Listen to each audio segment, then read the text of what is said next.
Welcome back, and thank you for joining A Shark's Perspective. In researching my upcoming book, I revisited a story that many of you may remember from about a decade ago when a musician had a special piece of luggage destroyed, and then he sang about it with a video that truly went viral. But has experience for you improved with companies, especially the airlines? I know they beat up and lost my luggage a time or two, and how about the rest of your customer experiences during a pandemic when it often can seem like the world is ending? Dave Carroll is an award-winning singer-songwriter, professional speaker, author, and social media innovator who at one time had the #1 music video in the world based upon a bad experience he had with United Airlines when they broke his tailor-made guitar, and then he responded with a social media video that became the song in the book, better known as United Breaks Guitars. And on this episode, we'll discuss the airlines, customer experience, social listening, breaking guitars, YouTube and MySpace, how the world can seem like it's ending, Ed Sheeran and Johnny Cash, having your own complete break through the noise to be heard by the brand, and a lot more. So let's tune in to a musician with a great story, with a shark and a great story all my own, on this episode of A Shark's Perspective.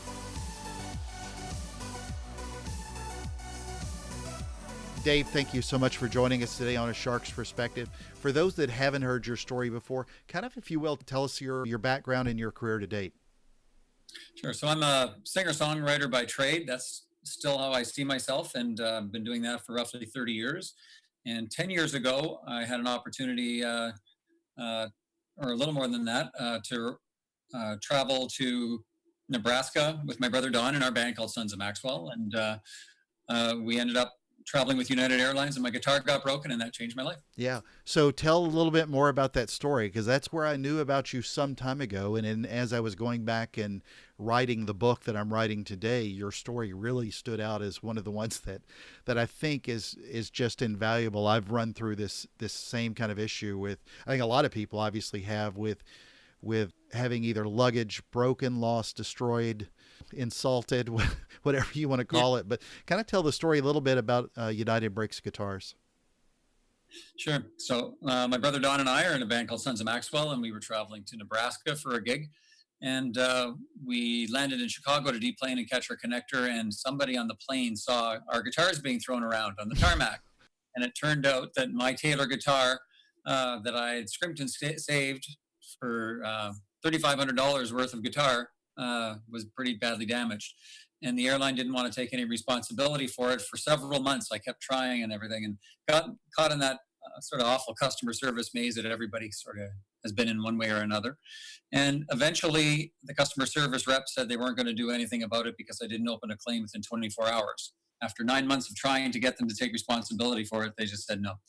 And so I said, I'd heard about this thing called YouTube at the time, and it was just getting started. And I thought maybe I could write some 3 music videos and songs, independent songs, to tell the whole story of this from 3 different perspectives. And my goal is to get 1 million views in 1 year with all 3 videos combined, because 1 million seemed like a big number, and I might need 3 shots to get at it. Sure. And so I contacted my friends, and everybody donated their time and their energy to this. And so for $150, we made the first United Breaks Guitars video at the Waverly Fire Hall, where I was a volunteer firefighter. Wow. And it went viral in a couple of days, and I reached my goal of 1 million in 4 days, and today it's got 20 million views, and has done some pretty incredible things in terms of inspiring people to think about customers differently, for customers to take action differently, and it's been really neat to be at the center of something like that. Well, what's amazing too, when you think about where this would live today versus where we were around 10 plus years ago. I mean, social was really in a toddler phase, if you will. I mean, YouTube was, Facebook wasn't old. YouTube, none of these channels were really old. I mean, this is not even MySpace. MySpace was probably fairly popular a decade ago. I can't even remember that far away. But when you think about, well, you as a musician would know that value of MySpace. But how did the airlines react to what they saw on the social channels? Because this was new to them as well. Yeah, and so that was one of the big criticisms, I think, that United Airlines in particular had options to do something when this happened, and they did all the wrong things, according to experts, and not just my experience. But you're right, social media was just getting started, and there were millions of people that were talking about this story in one way or another. Yeah. it might have been an airline story, it might just have been a metaphor for bad customer service.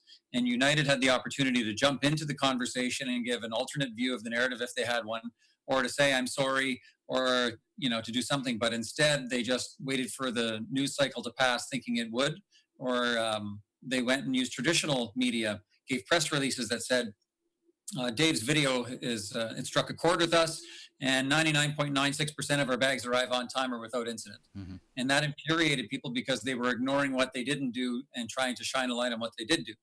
And so this has been a case study for a lot of people, experts in customer service, that want to talk about respecting your customer more, listening better, being responsive, and so many other different things.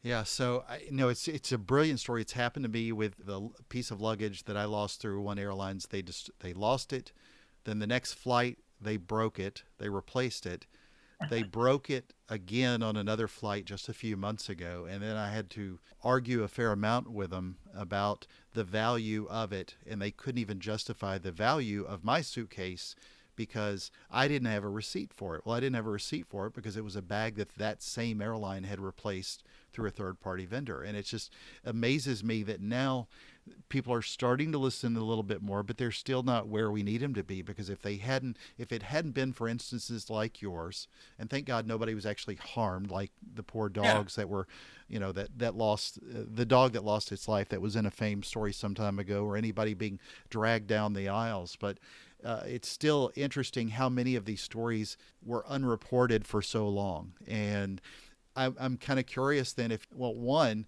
these kind of guitars, tailor-made guitars, are a gold standard acoustic guitar, or they're very high standard. I'm a pianist, not a guitarist, but that kind of press for them as well must have been great. Yeah, well, and that's a good story within the story too, is that I mentioned Taylor guitars in the song because I'm passionate about the guitar, and that's what it was. But I got emails from people saying, I support what you're doing. I always wanted to play guitar. I'm getting a Taylor. Yeah, or exactly. I don't even play guitar, but I want to buy a Taylor. And they were grateful for the shout out and that sort of thing. So they said thanks for the publicity early on, and they brought my friend and I to San Diego and got a tour of the place, and they gave me 2 guitars. Oh, that's fantastic. Me into a room and had a wall of every guitar they make, and they just said, pick 2 and when you're done.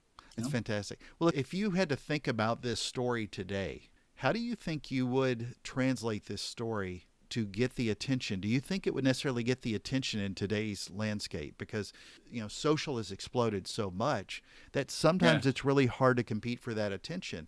And I think when I was doing research on this, what I also found that I think obviously helped your cause back then, other than being one of the earlier bigger stories, is you also received a lot of earned media attention in your favor as well. It looked like, from what I could find, where United was pushing back against that, which is a great way of saying that your story was right and the media was covering it well.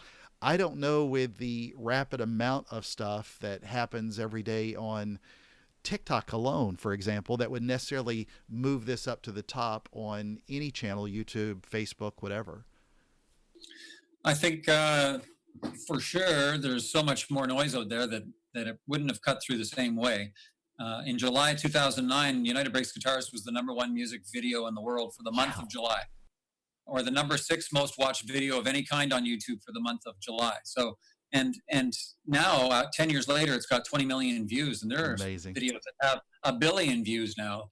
So at the time, it was a big deal, and it would be muted by those standards. But I think the song still could cut through today, but just in terms of a creative aspect, it's too long. It's 4.5 minutes now. Like, I would totally make it. It'd have to be 2.5 minutes.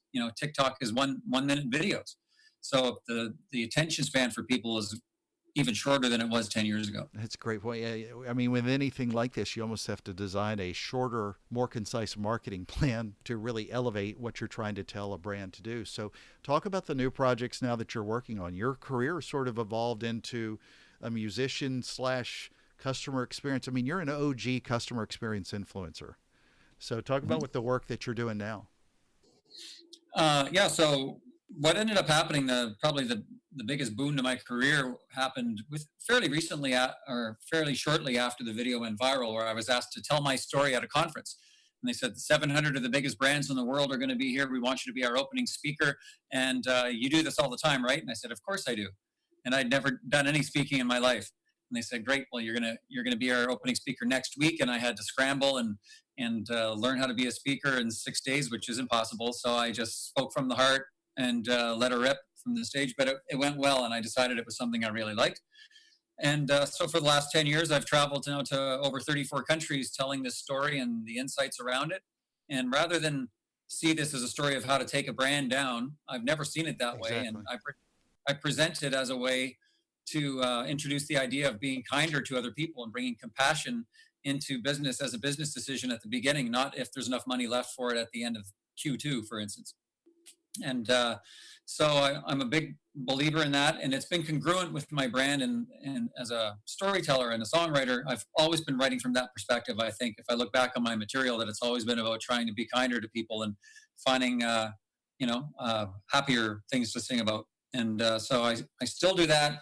I travel as a speaker. I write about customer service and branding and how to make things stand out, make things sticky on social media. And so I do workshops now and that sort of thing. And I'm still a singer-songwriter. So I'm still writing music that matters to me and trying to take the platform that I have to write music and content that makes people feel something and feel better. I love the comment about money left in Q2. That's so really real world practical. I've heard it before that it's sad. So that's a wonderful point.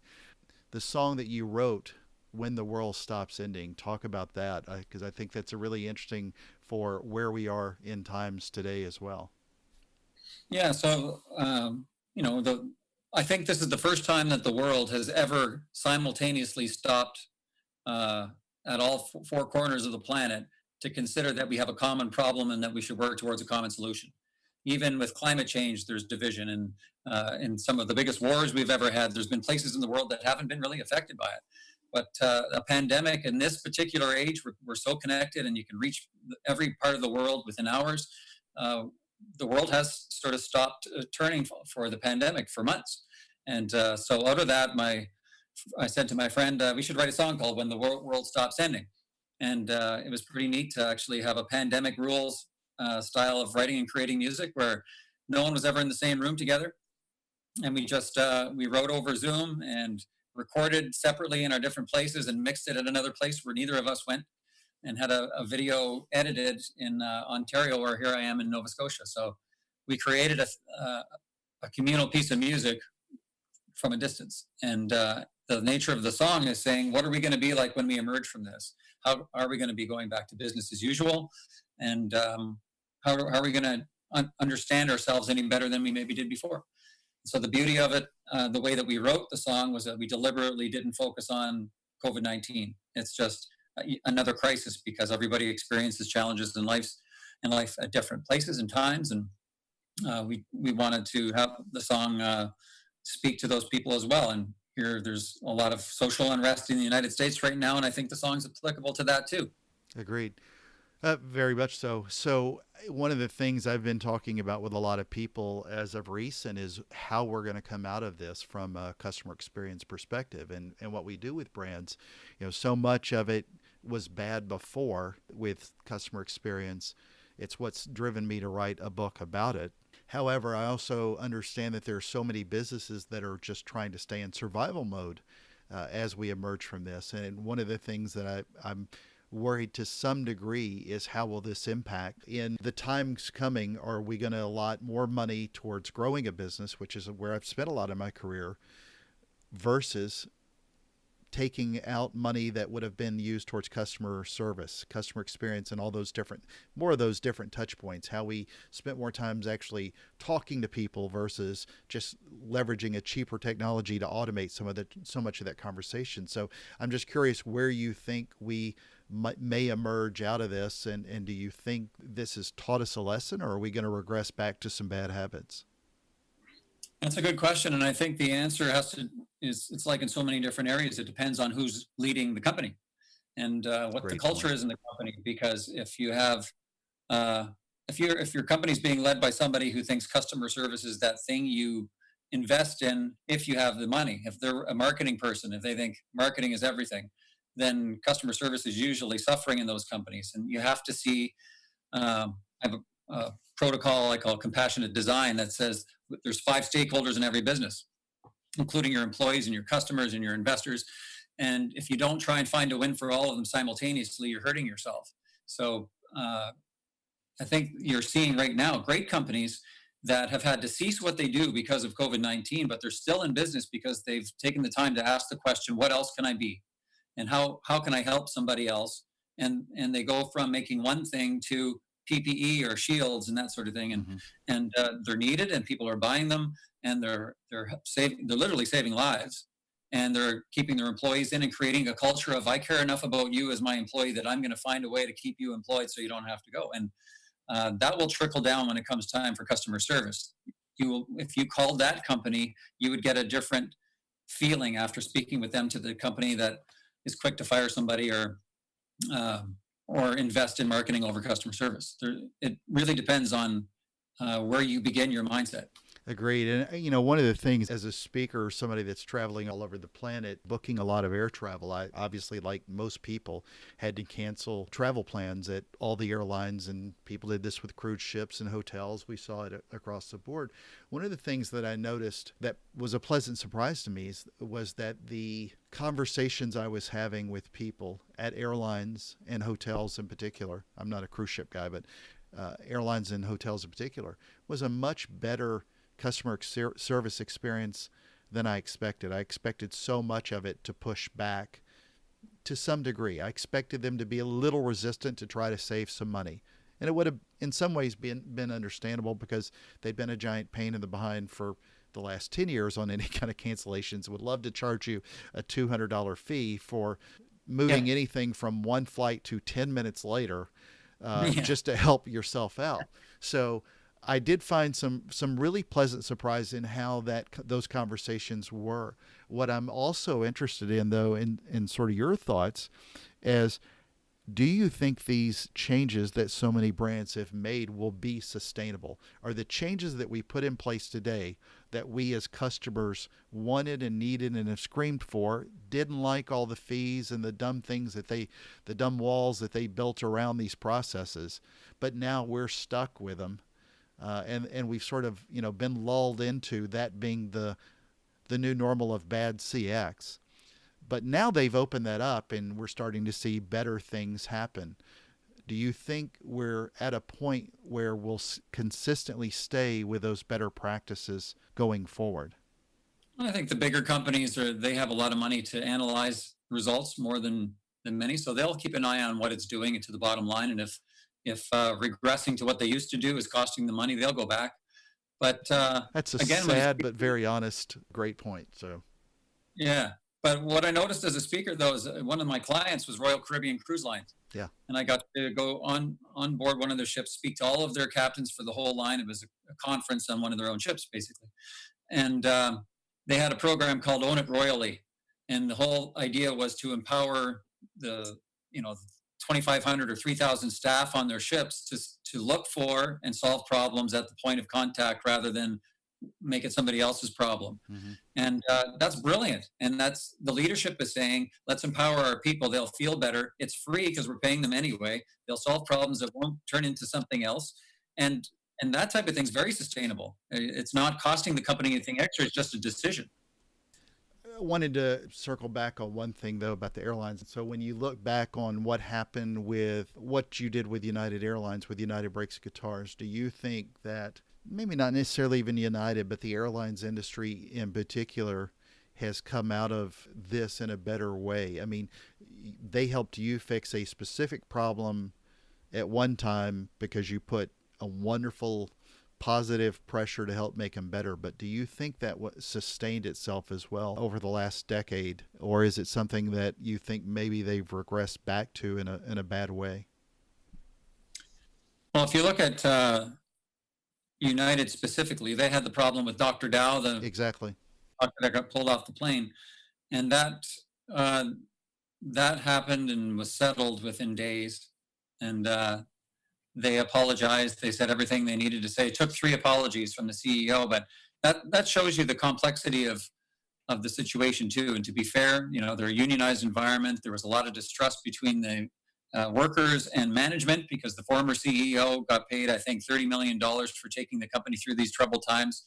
And everybody came back with reduced pensions and more workload for the money that they were making before. And so there was all this animosity built up. But when Dr. Dow got pulled off the plane, they responded fairly quickly. And the initial response was to the employees saying, I support you 100%. And then that got leaked and it got into the public's hands saying, are you kidding me? You support that kind of behavior? So then he had to backtrack. And so I think airlines have learned, I don't take full responsibility by any means, but I've been told that United Breaks Guitars was influential in the multi-billion-dollar social media listening tools that we see out there today. And so being able to know what your customers are saying and be in on the conversation so you can form an intelligent response, that's a big change that everyone seems to be doing now. And maybe my video contributed to that a little bit. And but the bigger companies with a bad reputation, I'm not sure. I think that they probably mean well. There's lots of great employees there, but at an organizational level, I'm not sure they're committed to delivering great customer service experiences. Yeah, I couldn't agree more. The sad part is that if you look at what one airline started to do recently under what we were going through with the pandemic, is they were going to actually offer seats, the middle seat. They were going to allow you to pay more to have that middle seat empty. And that was supposed to enhance what they thought of as a safer customer experience for people. And I look back at that thinking, at the time I heard it, I thought it was just completely moronic. And then there was this pretty good social storm over that weekend, and then they pulled back and said they wouldn't be charging that $37 fee or whatever it was. So the good news is people are interacting more quickly, or brands are interacting more quickly, that they're listening more. The problem is, I think as well, is you hope that it's more sustainable for the good and not looking at just the risk analysis version of how much does it cost to do good customer experience versus bad. And then 2, is it sustainable? And 3, really, it's really you being able to come up with creating that kind of noise, if you will, that breaks through. So I think one of the things, though, to your credit, that you did that was really inspiring is this wasn't a social media rant. You came up with, as an artist, a pretty thoughtful and from the heart. I mean, it had some comical amount to it, and you drew some attention to drive influence, but it was also something that you thoughtfully did. And I'm curious if you think of that when you give guidance in any way to customer experience for people as well. How should I, if I have a bad experience, come up with this other than being thoughtful about it? I think it's sometimes, do I need to be thoughtful or do I need to be loud? Loud gets the biggest attention. If you let a firecracker off in a crowd, people will look, but as soon as it's the sound goes and people realize there's nothing to fear, they go back to their business. Exactly. So if you want to have influence, you've got to say something in a way that draws people in and gives them a stake in the game and makes them feel like they're part of the story, or at least be able to see themselves in you and what you're saying. And that takes thought and care. And if you're trying to speak to multiple people, you got to speak to the heart, not to the head. And so that requires, again, more thought, empathy, and feeling, right? So that's why artists, I think, have an advantage over people that just sort of think in terms of dollars and cents. I'll buy more ad space or that sort of thing. And in my case, thanks to the artists and people who contributed, the video really only cost $150. Exactly. There was no social media plan. There was no tricks or buying, pushing things or anything. I just told people in my Facebook group, can you watch? There's 400 people. I said, can you watch this? United Broke My Guitar. And I've never really asked anybody to watch it again. So it was really just like the commercial, 2 friends and 2 friends and 2 friends. And that's rare. Very rare. So we know how it helped you as a speaker. How did it help you as a musician, really build that platform for you as a musician as well? You got a lot of speaking gigs out of it, helping deliver customer experience speeches. Did it help you get a lot of singing gigs? If we just look at your singing ability and your experience as an artist, did it help you that much more as well? Yeah, good question. And the ironic thing, the biggest irony of it all is that I've considered myself a singer-songwriter my entire life. Exactly. And this it was the biggest thing that happened. It was a song becomes the number one music video in the world, but it was a boat anchor to my music career. Yeah. And when it was released, no musician was, or very few musicians were using YouTube as a vehicle for their music because there was no monetization of it, and everybody at the time was like, if I'm not making money, I'm not doing it. And here I came in with a kind of a quirky song that had massive reach, not a lot of monetization on the front end, but it created opportunities where people wanted to see me do things I hadn't learned how to do yet. So that all happened, and I've discovered that I like doing SaaS, which is not software as a service, but songwriting as a service. And I like working with organizations who are proud of what they do, and they're like, I want a musical, sort of a school song or something that can bring out the essence of who we are, and something that can make our employees and our other stakeholders proud of who we are. I love doing that, and it doesn't matter to mostly everybody in the world, but it matters a lot to a small number of people, and I find that to be an honor to get to do that. But in terms of commercial music, I've gotten a few gigs out of it, but really, you would think that it would have just exploded the career, but it had the actual opposite effect, as people thought maybe I was more like a Weird Al Yankovic, and and not that there's anything wrong with Weird Al, but that's what I am. Yeah. Right. Well, and it's obviously how your music, how your website's labeled, DaveCarrollMusic.com. So I think that's interesting. So when you think about When the World Stops Ending, that song, what do you think is going to happen when the world stops ending? Where do you think this will go? Well, I write the song. All the songs I write because I feel like they need to come out of somewhere, and wherever they come from. So I wrote the song with Jamie Robinson, my co-writer on this one, and we loved how it ended as a musical piece. And then we thought, well, let's make a music video for it. And under pandemic rules, we with some footage that we crowdsourced and from stock footage and existing stuff I took, we cobbled together what I think is a really good video. And people that have seen it in my little focus group, they said, oh, it makes me feel really good compared to the last 2 months we had. This is exactly what we need. And if enough people can see it, then it'll have an impact on a large number of people. But if not, I always write for myself first. And do I feel good about it? Does my little circle feel good? And expand outwards from there like ripples. So I have no idea what it's going to do, but it feels good to have done it. Perfect. Well, Dave, I ask this of everybody that's been on a Shark's Perspective, partly because I'm a ridiculous shark fanatic like you are about guitars. But what is your favorite kind of shark and why? Well, we started offline the conversation around hammerhead sharks, and I don't know why, but I've got a curiosity about them. They're just so weird looking, and I've seen shows where they seem to swim in packs, and they look beautiful when they're swimming like in big numbers. They are. Galapagos Islands will change your life to watch that migration. Yeah. Good choice. Yeah, I'd love to see that. Yeah. Well, Dave, it's that special time of the show. Are you ready for the 5 most interesting and important questions that you're going to be asked today? I'm a little nervous about it, but yeah, I'm all set. All right. Are you a movie guy? I am. All right. So we're going to talk a little bit about end of the world movies. Deep Impact or Armageddon? Is Bruce Willis Deep Impact? No, it's Armageddon. Okay. With Tyler's daughter. Right. I liked Armageddon, I think. Yeah. Had better music. Yeah. So, all right. Number 2. 2 acoustic guitar greats, and I have a heavy bias for one over the other. Ed Sheeran or Johnny Cash? Well, Ed Sheeran was a much better player, but Johnny Cash used the guitar for his brand. Just him holding it is a brand for Johnny Cash. So I'm going to go with Johnny Cash. I'm an old school guy. Thank you.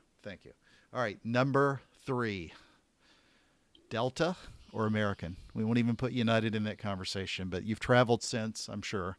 Delta or American? American Airlines used my video as a training tool for customer service in their groups, but they didn't.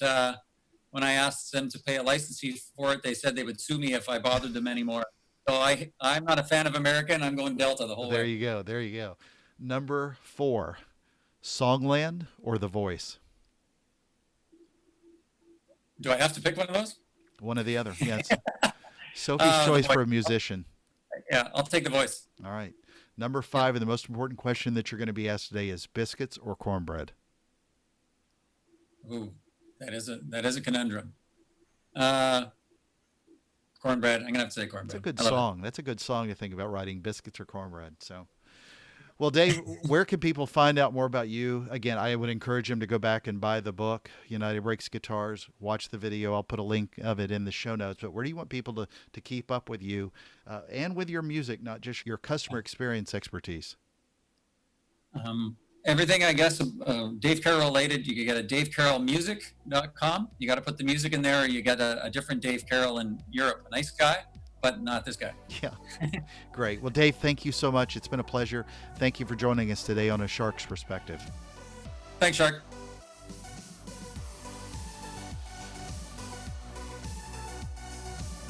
So there was my conversation with Dave Carroll, an award-winning singer, songwriter, professional speaker, author, and social media innovator who at one time had the #1 music video in the world based upon a bad experience he had with United Airlines when they broke his tailor-made guitar, and then he responded with a social media video that became the song and book better known as United Breaks Guitars. Let's take a look at 3 key takeaways from my conversation with him. First, what I love about this story, and for me it's important, is that it wasn't necessarily a way to get his music career to take off. In fact, he said it's not done that. But he had to do all of that to make this story so much louder for somebody to hear it with a globally successful music video. Sure beats posting a nasty note on TripAdvisor or Yelp or something like that, doesn't it? And like we discussed, if you did that today on TikTok, then it would get swallowed up in the noise and only be a minute at most.